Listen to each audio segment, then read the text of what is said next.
I need to get a piece of that. That's out of there, but look at that.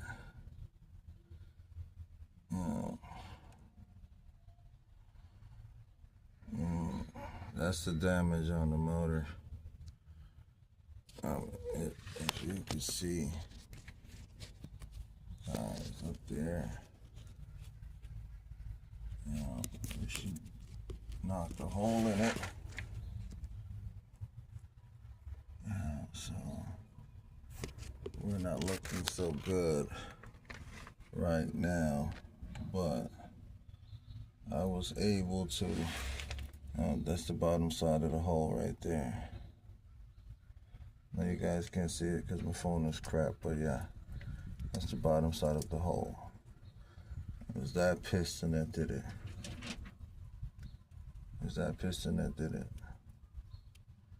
So yeah, it's a Hyundai, and we're gonna pull it and just replace it. All right, guys.